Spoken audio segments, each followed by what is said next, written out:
Hi, welcome to the abbreviated version of our annual meeting. You couldn't come to us, so we came to you. We have tried to give you a cross-section of our people and our activities so that you should find at least some of them, and perhaps even all of them, to be interesting. Pay particular attention to Andrew. He's going to be last. He is going to show you how he performs magic. Yeah, that's right, just what I said. Let me one more thing. If you have questions, which we'll be glad to answer them, and those questions will come at the end of the presentations. Let's start with Ekta, one of our directors. Hi, everyone. I hope you're all well, and thank you for joining our Firm Leaders Panel. Today, I want to bring your attention to two important pieces of legislation that were passed in last 6 months. And more specifically, I want to highlight a few key rules in those legislation pertaining to specifically to retirement accounts. So those two pieces of legislations were Secure Act and CARES Act. So let's first talk about Secure Act. Secure Act was passed in December of 2019. Now, as you may know that once we reach a certain age, we are all required to take a distribution from our IRAs. That age used to be 70 and a half. The Secure Act moved that age to 72. So now we all get an extra year and a half of tax deferred growth in our retirement accounts. The second thing the Secure Act did in relation to IRAs were for those people who are still working at a later age in their life, it allowed them to make a contribution. So prior to Secure Act, if you reached age 70 and a half, even though you're working and earning income, you couldn't make contributions to your IRA. However, Secure Act now took that age limit off and now makes it possible for people of any age, as long as they've earned income, to make contributions to the IRA. But one of the significant things, though, that I think that Secure Act did was introduce something called a 10-year rule. And this rule impacts the beneficiaries of the inherited IRA. So prior to the Secure Act, if your beneficiaries inherited an IRA, they could take distributions from this inherited IRA over their lifetime, which is called they could stretch the distribution over their lifetime, and it was called stretch provision. Actually, this 10-year rule took away the stretch provision, and the Secure Act now forces your beneficiary to empty out their inherited IRA within the 10 years of the participants or the owners passing.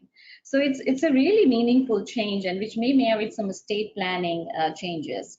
And one among them is we've noticed that many of our clients for estate planning purposes, and rightfully so, have a trust as the designated beneficiaries for their IRAs.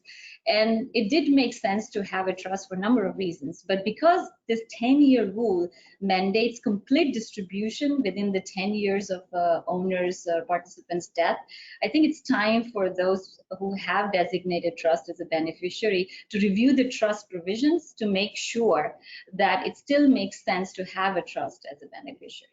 Now let's move on to the second piece of legislation, CARES Act. CARES Act was passed in March of 2020, this year actually. And what it did was it suspended all required minimum distribution just for this year. So this year, you're not required to take any distributions from your IRA. Now we're already in June, so if you've already taken it, there might be a couple of ways where you can reverse it. So in our opinion, there are two mechanisms. One is a 60-day rollover. So if you've taken a distribution from your IRA in the past 60 days, then IRS allows you to put back one distribution that you've taken into your IRA. You put it back, and you can only do so one time in a 12-month period. The second mechanism is a little bit tricky. Due to the coronavirus pandemic, a lot of people are facing financial hardship. So the CARES Act has allowed them to access or take money out of their IRAs. And if you can prove that you facing financial hardship because you were directly or indirectly impacted by this pandemic, then you could take the distribution and put it back into your IRAs. Again, this may not apply to many people, but it is available for those who might take advantage of it. Last but not the least, Secure Act has also suspended RMDs. CARES Act have also suspended RMDs from inherited IRAs. However, if you already taken your distribution from your inherited IRA, you cannot reverse it. So keep in mind that inherited IRA distributions are not reversible. Now, in general, it makes sense to suspend your required minimum distribution, because required minimum distribution, as you know, is a taxable income to you, and to the extent that you don't have this extra taxable income, you could have a lower tax year. However, before you suspend your RMDs, you may want to make sure that you have cash flow that can help you replace your distribution. So for instance, if you're using your IRA distribution to pay for your day-to-day expenses or taxes, then you want to make sure that you have other means of cash flow to replace that. Also, if you're going to be in a lower tax year this year, then there are some opportunities. One of them being that you can consider taking some gains. So if you're in a lower tax year, if you take some gains in the portfolio, then you pay tax at a lower rate. So a number of our clients have securities or stocks that have very low cost basis because they've held it or inherited over a long period of time, and the gains are substantial. So if they do sell that, there could be a very high tax bill. So this might be a good year to thoughtfully plan taking some small gains and pay taxes at a low rate. Now, we know that many of our clients use their IRA distribution to make charitable donations. And if you're now suspending your IRA distribution, then how do you make what might be the best way to make the charitable contributions? There are a few alternatives for those who want to suspend their IRA and still meet their charitable goals. And it all depends on whether you are itemizing or not itemizing your tax returns. So if you are itemizing, there are certain strategies. If you're not itemizing, then there are certain strategies. We are happy to walk you through what might be most applicable in your situation and come up with a plan for your particular situation. The last thing that I'm most excited about is a Roth conversion. This is something that a year like 2020 creates a great opportunity for. Now, what is a Roth conversion? Essentially, what you're doing in a Roth conversion is taking money out of your traditional IRA, which is a taxable event. You're required to pay taxes on it, and put that money in a Roth IRA where it can go tax-free going forward. Now, why is this year, particularly 2020, or a year like this, could be an advantageous for Roth conversion? A, your general income situation could be lower. Your earned income could be like salary could be lower. Your portfolio income could be lower. If you're suspending your required minimum distributions, that could lower your income. So it's good to have a year like this where you pay taxes at a lower rate for Roth conversions. The next is tax rates. The current tax rate that we have is scheduled to expire December of 2025. And after that, we revert back to previous tax rates, which are higher than the current one. So it allows us a small window of a few years where we might be in a potentially lower rate, and we can take advantage of something like this Roth conversion. Also, Roth conversions can be particularly impactful in market downturns. And I'll go over an example in the next slide to walk you through that. There are some benefits to Roth conversion. I cannot stress enough that paying lower taxes is a big benefit in a year like 2020. The second thing is that unlike your IRA where you're required to take a distribution, you're not required to take a distribution from a Roth IRA. There are no distributions later in life from a Roth IRA. So if you don't need it, you don't have to touch it. And for those who have legacy planning as a very meaningful goal, then it could make good sense to do Roth conversions as well, because when your beneficiaries inherit a Roth IRA, then they don't get to pay taxes as well. So before I turn it over to Mike, my colleague, let's go over an example of why Roth conversion makes sense in a market downturn. Now, this is something that we've done for some of our clients earlier in the year, but let's say if you have 1,000 shares of Apple in your traditional IRA, at the beginning of the year, let's say January 2nd, the Apple price was about $300 a share, right?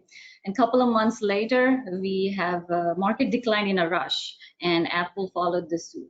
So Apple prices went down to about $224. Now, if at that time we do a $50,000 in Roth, let's move 50,000 in Roth IRA and leave the rest in your traditional. Now, fast forward to one more month in April, markets come back and Apple stock comes back as well, and Apple goes to about 278. Now, look at the slide here on the right side of the slide. Had we not done any Roth conversions, all the gains that happened between March and April would have been captured in your traditional IRA, right? But because we moved 50,000 in a Roth, some of the gain we were able to transfer to Roth IRA, and that about 12,000. Now that is a tax-free gain to you. So again, as much, it makes a lot of sense to do a Roth, especially in a market pullback like we had in March. Now, as much pro-Roth as I sound, there are situations where Roth may not make sense for you. It is very unique to your specific goals and specific tax situations. But this strategy and the others that I talked about today, your advisors at Altfest will be discussing with you over the course of the year if it makes sense for you or not. With that, I will turn it over to my colleague, Michael Prendergast, who's the director at Altfest, and will talk about timely estate planning ideas during the time of coronavirus. Great. Thank you very much, Ekta. I greatly appreciate it. Welcome, everyone, to the webinar. It's great that you're all here with us, and we're glad that we hope that you're all safe and enjoying the beginning of summer. So I'm going to talk about, next slide, please, 2 timely estate-related ideas. One is lending via intrafamily loans. The other is giving or transferring assets out of one's estate, or the growth of the assets out of one's estate, via a vehicle called a zeroed out GRAT. Next slide, please. So when I talk about intrafamily loans, that's what they're called, with estate planning professionals and other professionals. And usually it means loans to family members, but it doesn't have to be. It could also be close friends, people that are very near and dear to you. And due to the current situation with the coronavirus and the economic, instability, you might have close family relatives or friends whom you want to help out financially because they're temporarily suffering some hardship. Now, you also might not want to structure it as a complete gift. You'd want to make it a loan. So in order for it to qualify as an intrafamily loan and for it to not run in the wrong direction, not run afoul of the IRS, if the IRS ever decides to come and audit it, you really need to treat the intrafamily loan with specific loan terms that must be spelled out and honored just like a loan between third parties, like an arm's length transaction. One of the most important things is that the IRS requires that you charge a minimum interest rate. This is called an IRS applicable federal rate, or AFR. The good news is, of course, you can choose more, you can charge more if you like, but you have to charge this amount as a minimum. The good news is that due to this extremely low interest rate environment in which we are right now, these AFRs are extremely low. So if you look on this slide, you'll see that for a long-term loan, which is loaning to a person for greater than 9 years, the minimum annual interest rate that you should charge is 1.01%. For medium-term loans between 3 and 9 years, about 0.43%, and short-term loans for 3 years or less of 0.18%. So you see extremely low interest rates, much lower than your close family and friend members would be able to get from a traditional lending institution. Next slide, please. Okay, just quickly remember that the loans definitely need to be documented just like a traditional loan. You want to kind of structure it just like a traditional loan so that the IRS doesn't think you're trying to do anything cute. Another thing to be aware of is that the interest payments are usually taxable for the lender and deductible for the borrower. Of course, you're going to want to check with your accountant to make sure, but in most cases it applies like this. The last point I'll just leave for you to read, because it's not really, it's nice information, but it's not really the main thrust of intrafamily loans. And we're going to be actually talking about that bullet point in a vehicle completely suited for it on the next slide. So next slide, please. Okay, so what if the focus of yours is not that you want to give a loan, but is that you want to transfer some of the growth of some of your assets out of your estate and gift tax free? Now, you might be thinking, under what circumstances might this be relevant to you? Well, for example, what if you are close to the federal estate and gift tax exemption amount, or might be in a couple of years? And in the slide, you can see that the current federal estate tax exemption amount for single people in 2020 is about 11.5 million.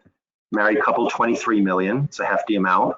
This will be increasing by inflation every single year, projected to increase from 2021 through 2025.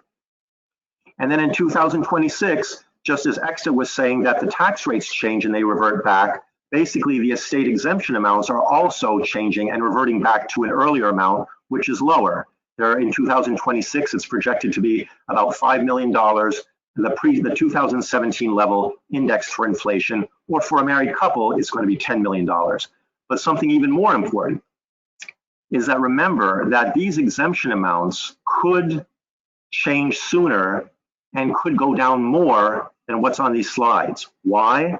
For example, maybe a Democratic presidential administration will take office next year. If they do, they may want to change the structure of the estate and gift tax exemptions for wealthy individuals. So it's very important to think about that. Next slide, please. Now, even if you're not close to the federal exemption amount, you may be close to the current state exemption amount. So you can see on this slide that for New York State residents, a single person has a state exemption of about 5.8 million.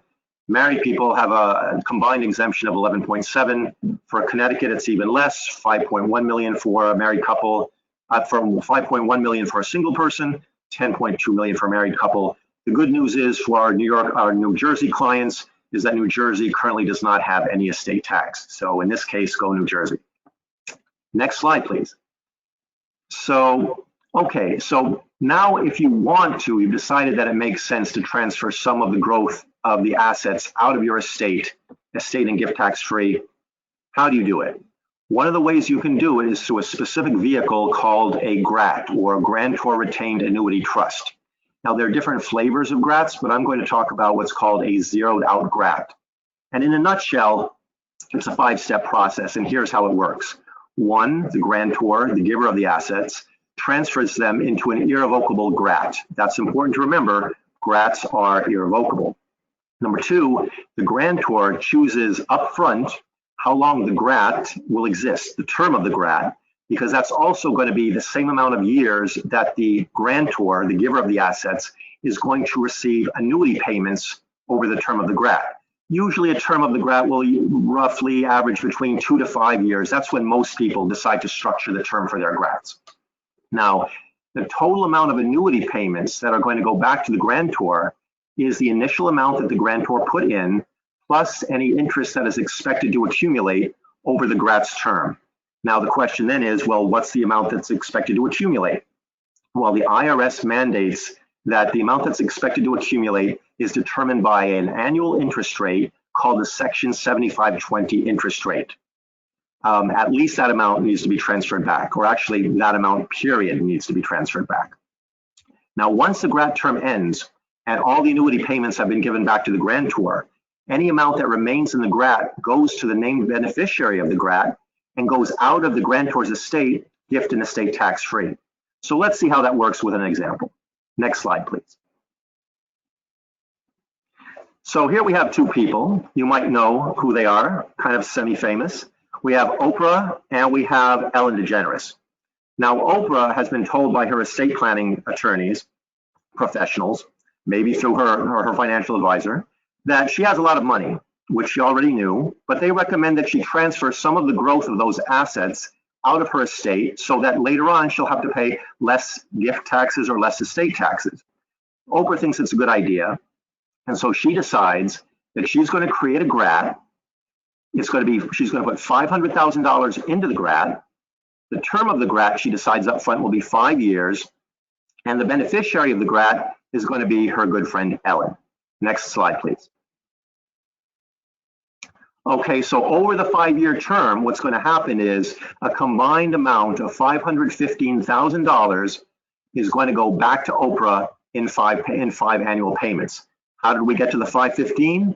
Oprah put in 500, and then the Section 7520 IRS interest rate is currently 0.6%. So that compounded annually for 5 years gets you the extra $15,000. That money goes back to Oprah. Next slide, please. However, since Ellen has a good job, she's got a good gig going, she doesn't need the money right now. They can invest the assets in the GRAT over the course of those 5 years in, let's say, a diversified portfolio, which will have a very high likelihood of being able to return more than 0.6% annually over those 5 years. So let's say that in this case, the assets grew substantially over the 0.6%. All of that growth goes to Ellen. And of course, Ellen, since she likes to dance, she's going to do her little money happy dance, which is great. But then also Oprah is very happy because the growth that she gave to Ellen was transferred out of her estate and gift tax free. So now Oprah is also going to do a little, Oprah happy dance. So they're both really happy. So that's when things work out according to plan. Now, what could go wrong? Let's talk about the next slide, please. There are some situations where GRATs could not make sense. One of the things to be aware of is that, of course, there are some upfront costs to setting up a GRAT. Attorney's fees to set up a GRAT vary widely depending on the attorney, but usually in the ballpark of about $5,000 to $10,000. Also, if by the end of the GRAT's term, the assets that were put into the GRAT do not grow faster than the annual IRS interest rate, all of the funds then will, of course, by nature, return back into the grantor's estate. So those attorney's fees would have been wasted in that case. Another point, if the grantor unfortunately dies, passes away, before the GRAT term ends, again, all the assets that are in the GRAT, that are remaining in the GRAT, will go back into the grantor's estate. Again, the attorney's fees are wasted in that case. And lastly, if you end up needing the transferred out growth on those assets during your lifetime, the money that Ellen got to keep as the beneficiary, if for some reason you need that because you're living a very, very long retirement, or for example, you're needing to pay for expensive long-term care for a certain period of time, you cannot get that growth back because, as we said in the beginning, GRATs are irrevocable. So now, with that, I'm going to turn it over to my good colleague, Mayuk, who's going to be talking about investing in the new economy. Thank you, Mike. And good afternoon, everyone. Thank you all for joining us today. I'm going to talk a bit about investing in the new economy. We plan to go over what is new about the economy, why it matters, and how to think about investing in this new world. So, what is new about the economy? The Greek philosopher Heraclitus said, "The only constant in life is change." The economy similarly is constantly changing. But more often than not, the change is evolutionary, small steps that build up over time. And then there are transformations, such as the discovery of the printing press, which unleashed the Renaissance era, or the human mastery of energy that led to the Industrial Revolution. What I hope to convey to you is that we are at the cusp of such a transformation right now. What is driving the transformation? The transformation is driven by our mastery of information. We now have the ability to store and transmit vast amounts of data almost instantaneously to any location and process it quickly to gain useful insights. This is leading to a virtuous cycle, where our ability to process and analyze information is leading to novel breakthroughs in science and technology, which in turn is generating more interesting data for us to analyze. Next slide, please. So this brings us to the question, how does all this impact economic activity? Let's take a brief look at the most crucial aspects of socioeconomic activity. If we think about how production is organized, traditionally, it has been tied to a location. Think of a factory. Input goods, workers, all need to arrive at the factory, and then production happens before finished goods are shipped out. However, digital technologies are shifting that model, especially in the services industry. Think about banking. How often do we need to go physically into a branch for our banking needs? Online banking has reduced that need by a lot. But it is not just limited to services. Technologies such as Internet of Things, 5G connectivity, and robotics is starting to allow surgeons to perform procedures while not being physically present in the operating room, and factory workers to run assembly lines while not being in the factory floor. Now let's consider the consumption part of the economy. Transactions there were similarly organized around the location of the marketplace. We'd go into the store, pick up what we need, and then bring it back home, where the actual consumption takes place. Now, digital payments and e-commerce is bringing that marketplace to our homes, where you can sit at our home and have the goods delivered to us. Finally, if we consider interaction between citizens and governments, adoption of digital technologies is enabling greater citizen participation. We have greater transparency into the working of the government. We have greater ability to provide feedback, but at the same time, this is increasing the government's ability to monitor citizens, which leads to concerns around privacy and security. What's the pandemic got to do with all of this? Well, the pandemic is accelerating the acceptance of these technologies by introducing them to many for the first time. For example, employers are learning about the benefits of work from home. There are lots of reports in the press about how firms are thinking about lowering their real estate footprint, given that employees can be so productive from home. Consumers are getting initiated to e-commerce and digital payments. For example, Germany has been traditionally a predominantly cash-based economy. However, recently usage of cash alternatives, such as credit cards and digital payments, have spiked there. What is the impact of all of this? Increased welfare, for one. If workers are working more from home, it reduces commute times, it can lower city congestion, and it can even lower our carbon footprint. It can lead to increased productivity and efficiency gains. Think of e-education. Education can be more personalized and targeted towards the skills that a specific individual needs. Similarly, telemedicine can help bring down the costs of healthcare. On the other hand, while we expect or anticipate increased automation to lead to efficiency gains, it will also bring in challenges for reskilling and re-employing the workforce. Next slide, please.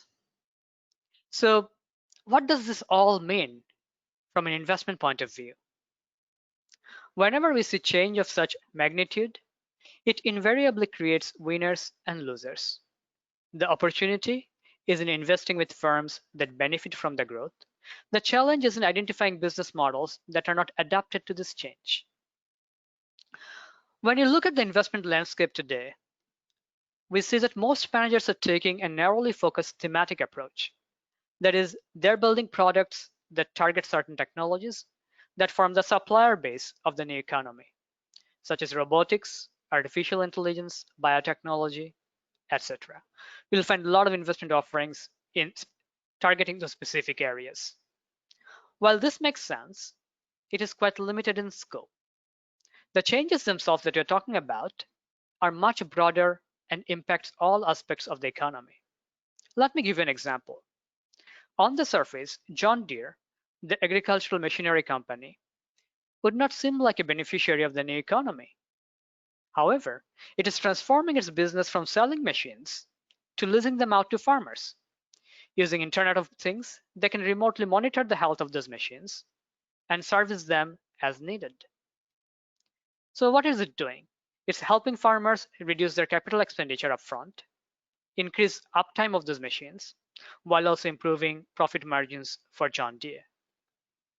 So we believe that a balanced approach to investing in the new economy should integrate this thought process across all parts of the economy.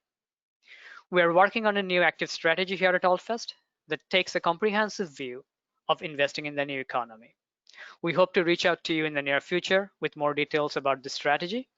In the meantime, you can also speak with your advisor for more information. Thank you so much for your time. And now I'd hand it over to my colleague, John Valentini, to talk about how we're using technology for your benefit at the firm. Thanks, Mayuk. It's a pleasure to be here today. So today I'm going to continue on the conversation with technology, but with more of a focus on the client experience. It's quite fitting that we're discussing technology, given that today's webinar is made possible by none other than video conference technology. There's certainly a new spin on our traditional in-person client events. There's three things that I'm going to touch on today around technology. One is our digital financial manager. Two is our new approach to comprehensive wealth management using technology. And three is what I like to call the technology trickle-down effect. And that's ultimately how our investment in technology is an investment in our team and how that ultimately benefits you, our clients. So first, let me move on to our digital financial manager. Next slide, please. This is one of the most important tools that we have for our clients, and I certainly encourage all of our clients to take advantage of it if you're not already doing so. Our digital financial manager is a portal for all things financial: investments, financial planning reports, document storage, a secure way to communicate with your advisor, all other things that may pertain to your financial well-being. By adopting our digital financial manager, you'll add even greater depth and breadth to your experience with Altfest. It's really important to the client experience because it not only simplifies your financial life, but it gives you the information that you need when you need it. And allows both of us to spend more time discussing your goals and your financial needs. And of course, it puts all the administrative things right at your fingertips. So if you're not using the digital financial manager today, I would certainly suggest that you reach out to your advisor to get a look at how it works and how it could benefit you. Next, I'm going to move on to our comprehensive wealth management approach using technology. So one of the things that's been core to Altfest for a very long time is that we're always looking to find ways to do more for our clients. Up until just recently, there's been a technology gap in the industry that's allowed financial advisors to be able to deliver really deep, comprehensive financial planning. So we decided to do something rather brave, and that was to build our own technology to deliver really comprehensive wealth management services to all of our clients in an efficient way. As a matter of fact, all of our clients at Altfest were the first in the nation to have access to such technology. Let me tell you a little bit more about it. It was about 3+ years ago that Andrew Altfest decided to embark on this journey to create this technology. Keep in mind that this is something that did not exist in the industry up until recently when Andrew embarked on this mission. Most people, especially as experts, would probably venture to say that it was not even possible to create such a comprehensive tool for advisors to use with their clients. Andrew, of course, decided to take a run at the impossible. So now here we are 3 years later, and we have a live software available for us to use every day at Altfest to provide comprehensive wealth management across 17 different disciplines. Some of those disciplines would be things like tax, insurance, estate, long-term care, creditor protection, and the list goes on and on. So the way Andrew created this software was by partnering with 40+ industry-leading experts to create a tool with multiple disciplines. And one of the benefits of doing so is that this technology encompasses the thoughts and the knowledge of some of the leading industry experts across all industries. So I think that's something very powerful that the technology brings to our day-to-day that we use with clients. So let me give you a quick example to the depths of how the software works. Think about some of the complex things that you may come across, things like cross-border planning or estate planning for a mixed family. These are not simple issues by any means, and would often require accountants, attorneys, and advisors all wrapped together. Well, the software takes these complex issues and provides tangible recommendations based on various factors using artificial intelligence and fairly complex algorithms.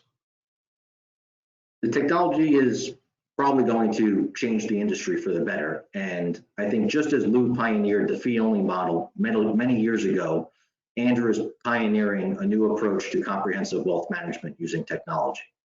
This is going to ultimately reshape what clients come to expect from their financial advisors in the future.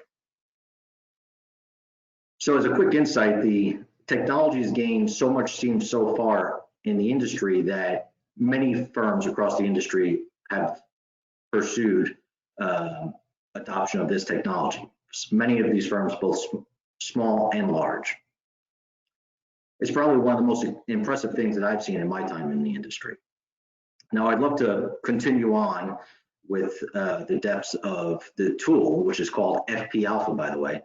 But in the interest of time and as a small cliffhanger, I'm going to table that for a future Altfest event in which Andrew will demo the software. Let me move on to the final topic, which is what I call the technology trickle-down effect. When we embarked on a technology transformation 3+ years ago and committed a sizable investment in doing so, we did it with our clients in mind. So when we make these investments, we think about the client experience and how we can do more for clients. Some of the things that we'll think about as we invest in technology is how we provide information from high level down to the most granular details. We look at the ease of use, how it allows us to be collaborative, how it allows us to personalize our service to you. So ultimately, a smart investment in technology really has two key trickle-down benefits. The first is obviously allows us to do more for clients, expand services, create more value, find more opportunities, allows us to be more proactive. I think everyone would probably agree that the equation is pretty simple. Every efficiency that we create for our team is ultimately more time to find opportunities for our clients and do more for our clients. The second key benefit is that every improvement in technology that we find at our firm creates an even better employee experience. And that's certainly something that we put a lot of focus on at Altfest. So the more that we can create time savings for our team, the more we can allow our team to do what they do best. And that's think analytically, think creatively about your needs and your goals. We hire some really bright people and we have some very analytical minds on the team. And one of the things that we're looking to do is to use that differentiator to add more value by spending the majority of our time thinking about client situations and client goals. So when I kind of look back at our technology investment over the past several years, it's been a catalyst in many ways for our team, an energizer of sorts. When we adopt best of breed technologies, it's really a meaning maker for all of us personally. And what I mean by that is we all come to work with a shared mission, and that's to maximize our clients' financial well-being. The more time that we're on the front lines, helping identify issues, help clients meet their goals, the more meaning that's created for our team. So as an aside, one of the things that I think you'll find interesting is 2 to 3 times a year, I often survey our staff and I'll ask them, what's the most important thing? What tools do you need to do your job better? How can we better serve clients? And probably the most common theme that we've seen over the past several years is that having a really good technology stack is incredibly important into how we operate as a firm and how we serve clients. Given that we've placed such a huge emphasis on technology over the past several years, we've been fortunate enough to create a really good working environment for our team, and that's led to something else that's really important. Just recently, Altfest was named to Investment News Best Places to Work list for a 2nd year in a row. Obviously, technology has had a huge part of this, and it's something that we're tremendously proud of as a team.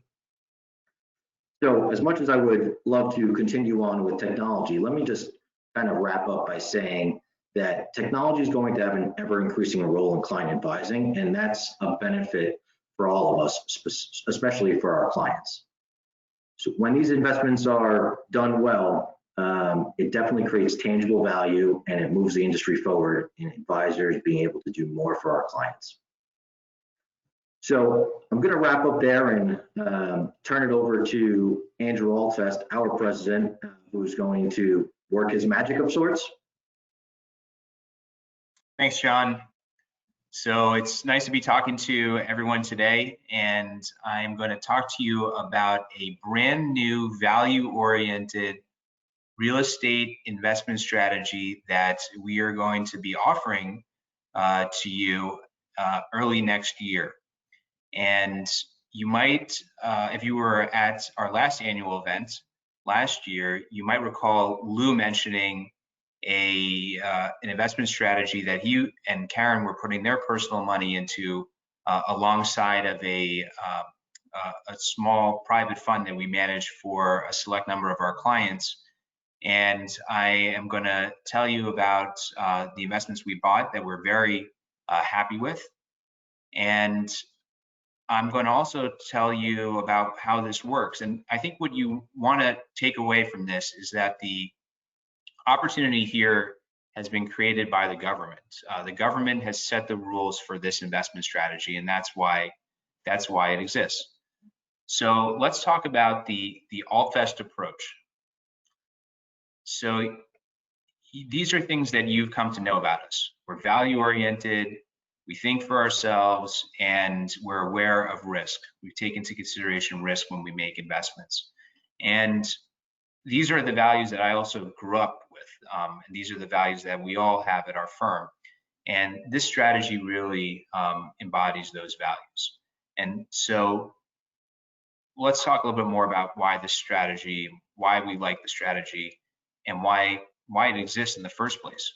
So as a value-oriented investor, we're trying to buy investments at prices that are significantly less than what they're worth. So in the case of this strategy, we're trying to buy primarily single-family homes at on average 50 cents on the dollar. So why can you buy something 50 cents on the dollar? Wouldn't everyone want to do that?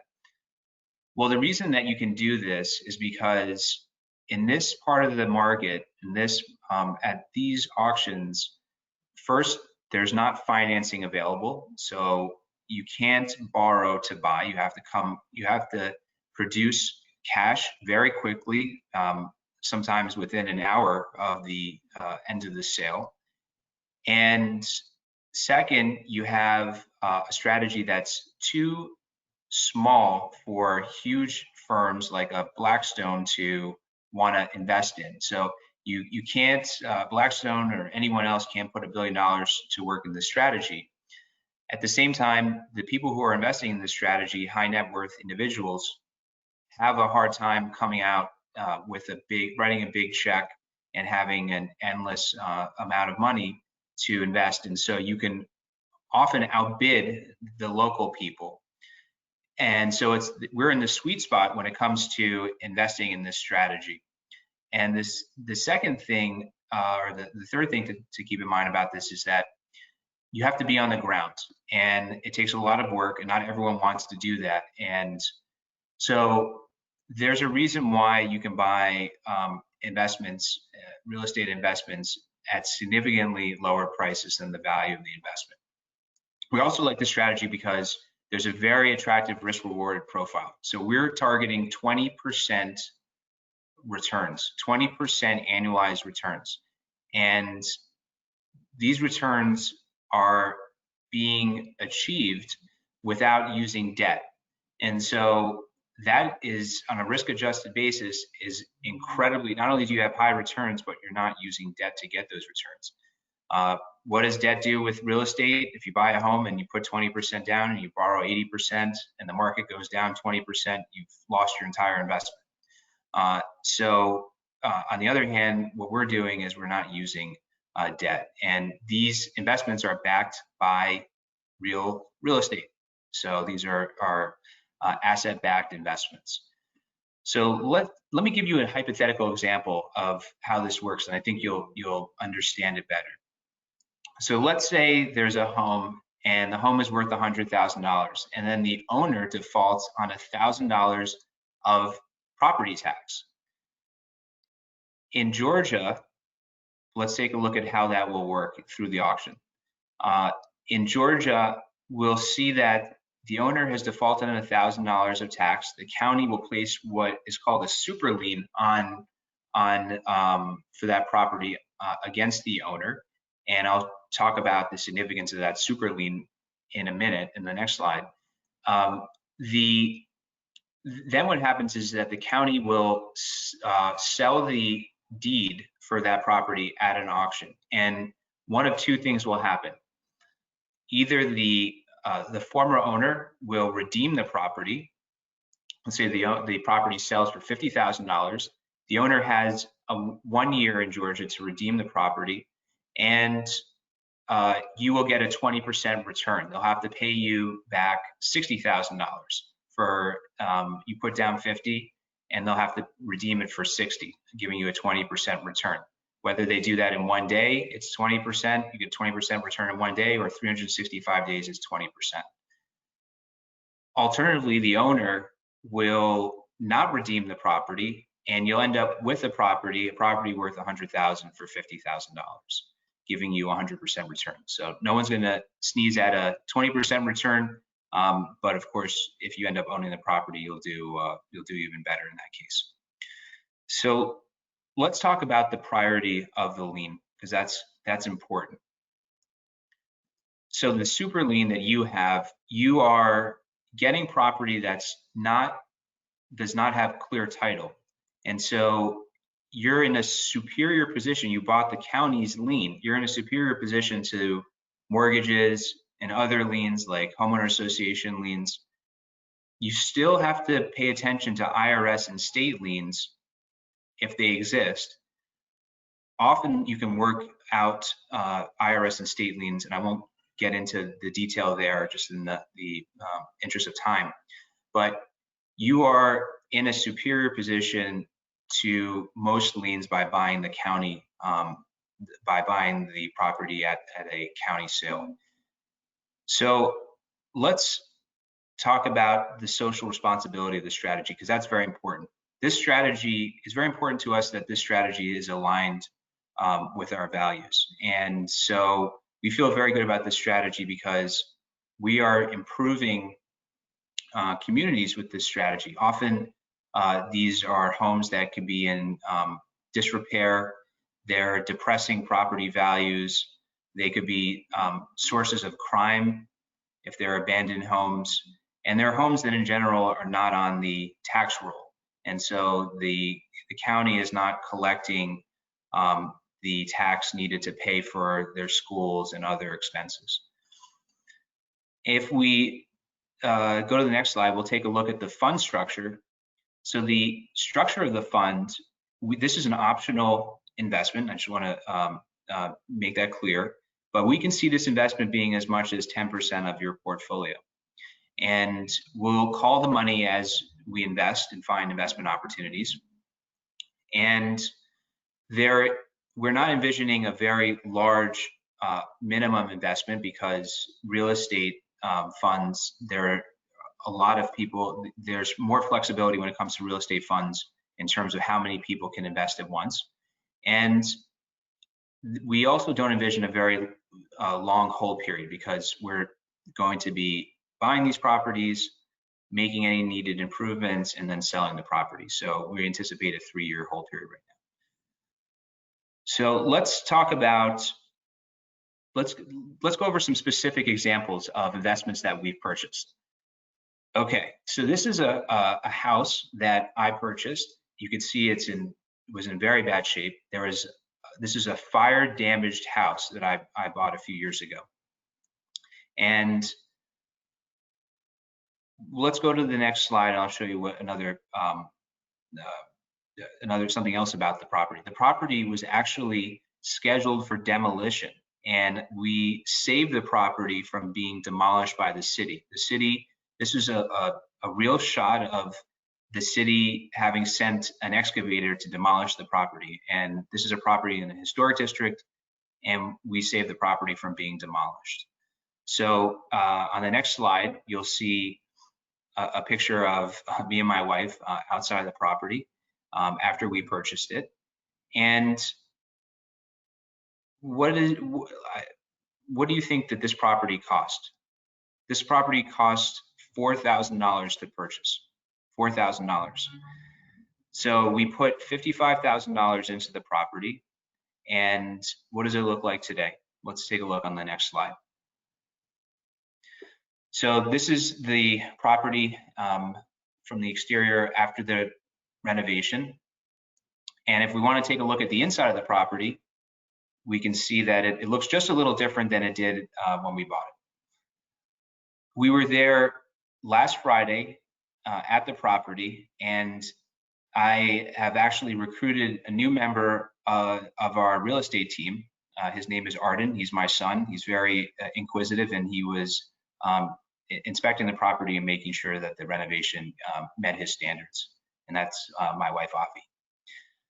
So let's take a look at the properties that we purchased in the seed fund and the magic that Lou was talking about earlier. So this is a property that we purchased in the seed fund for $250,000. It's been appraised between $450,000 to $500,000. We just got those numbers updated, $450,000 to $500,000. It's 3,400 square feet. It has 2 jacuzzis in it and a pool in the back. And so we think that we expect to have hit a home run on this property after the renovation. Why don't we take a look at a second property that we purchased in the seed fund. So this is a property that doesn't have the same curb appeal, but actually this is the most attractive purchase that we made. This is we bought this property 3,100 square feet for $100,000, and this is in an affluent community. There, not only is this property worth $350,000 we project after the rehab, but it's on a 1 acre piece of land. The other houses are on a 1/4 of an acre, and so we can spin off the land that it sits on, some of the land it sits on, and sell off the land and create new value. And so the house itself is $350,000 plus the additional value that we have on the property. So we're very pleased with this purchase. And I'll show you another purchase that we made in the fund. This is a relatively new house. It was built fairly recently, and it is being used for Airbnb. The condition in the inside is very good, and we purchased it for $130,000, and we expect to easily sell it for $280,000. So we really like this investment strategy. If we go to the next slide, I will show you. I'll end with just some high-level things about the strategy. We're targeting 20% plus returns. There's no ownership for you. We will handle the ownership. There's a strong focus on social responsibility, and there's diversification because we're investing in a number of states. And we're going to be, I'm sure you have questions. I'll be happy to answer any that you have now. But as we get closer to the launch of the strategy, we'll be talking to you much more about this. So thank you very much. And now we're going to go to Q&A. Great, thanks, Andrew. So from this point on, I'll administer the Q&A. If there's any questions that come in that we don't get to on today's call, we will certainly reach out to you to get those questions answered. First question is going to be for Mayukh. So Mayukh, yesterday Jeff Gundlach said that he expects the US dollar to continue to weaken. Do you have a view on this? I guess there would be a tailwind for our international stock positions. Can you talk a little bit about that? Yeah, so I think that's a nuanced topic. So there's a lot happening in the sense that the Fed has reduced interest rates, and they're providing a lot of quantitative easing, which essentially means that the amount of dollars in circulation is increasing. They've also provided swap lines to most foreign central banks, to push out more dollars globally. But so that was really done to kind of deal with the shortage of dollar that was going on during the crisis. But at the same time, what we're seeing is that outside of the United States, other economies are also taking a similar course in terms of their monetary policies.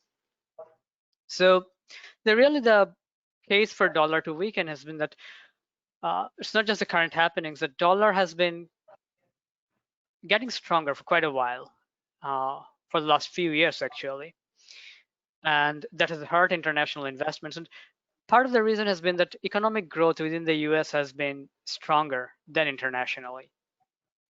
As we come out of the pandemic-induced global crisis, as it has happened in most global slowdowns, that in the recovery phase, international economies actually perform better, and that would, in our opinion, be the more fundamental driver behind dollar weakening from here on. And our portfolios are actually positioned with a large amount of international positions, both developed and emerging markets.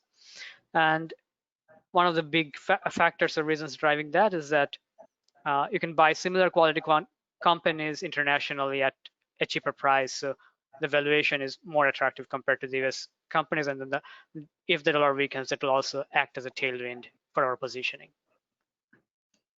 Thanks, Mayuk. Next question is for Ekta. Ekta, the question is, how should I decide if I should convert my IRA into a Roth?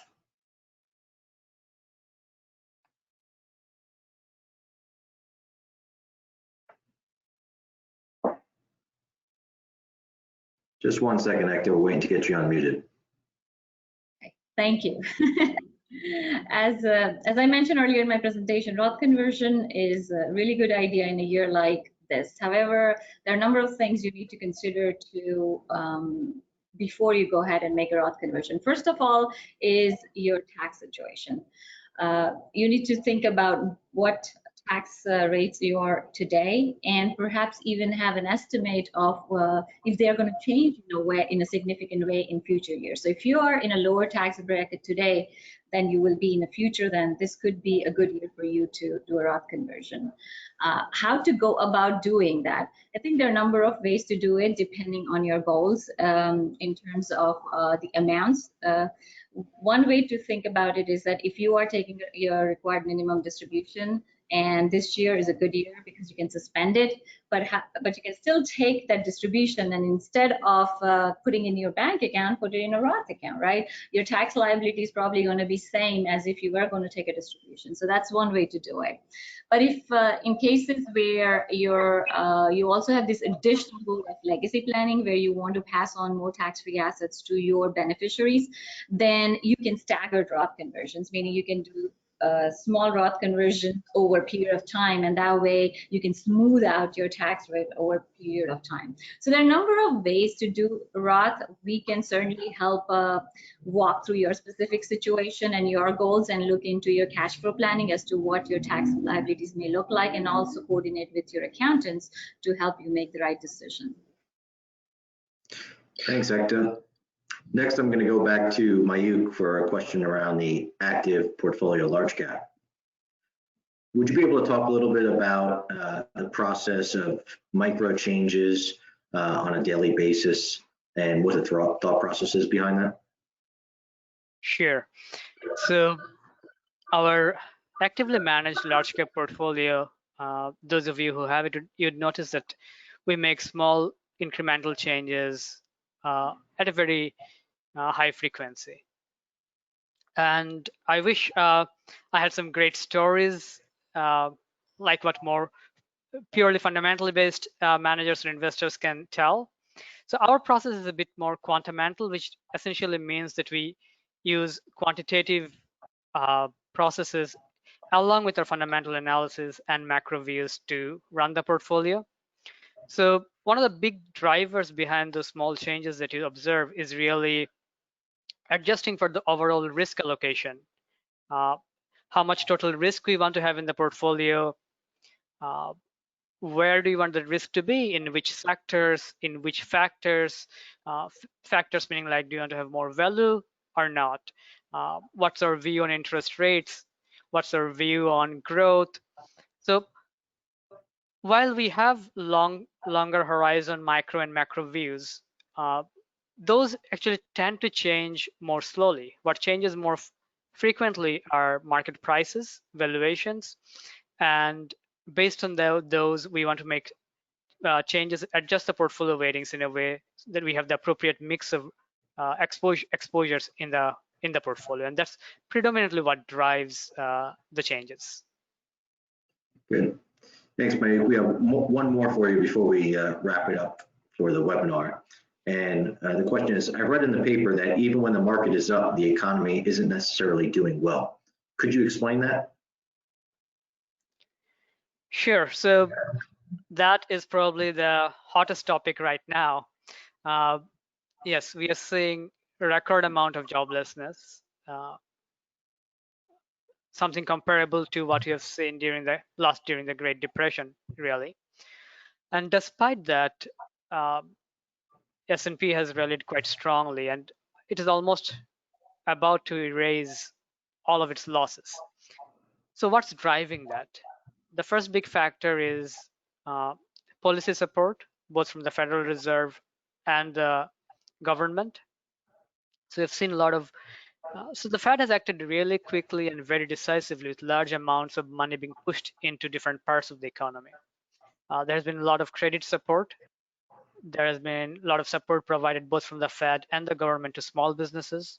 There is also the Main Street lending program. So all of these flows are actually cushioning the impact of the slowdown. So in the absence of these, I think the economy would have fared much worse. What the markets are doing is really they're trying to price in at what rate or how quickly the economy is going to recover back to its level of productivity. But we are not actually very optimistic that it's going to be a fast recovery. So the other part is, of course, the amount of liquidity that the Fed has created.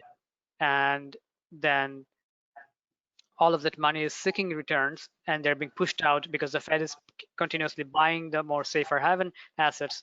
That money is getting pushed out into more risky assets. And that, in our view, is also a big driver behind pushing the markets up. Great. Thanks, Mayuk. So I want to thank everyone for joining us on today's call. Before you go, when you go to exit the webinar, there'll be a survey. We'd love to get everyone's feedback on that. And we want to thank everyone for coming again and wish everyone well and to certainly stay safe.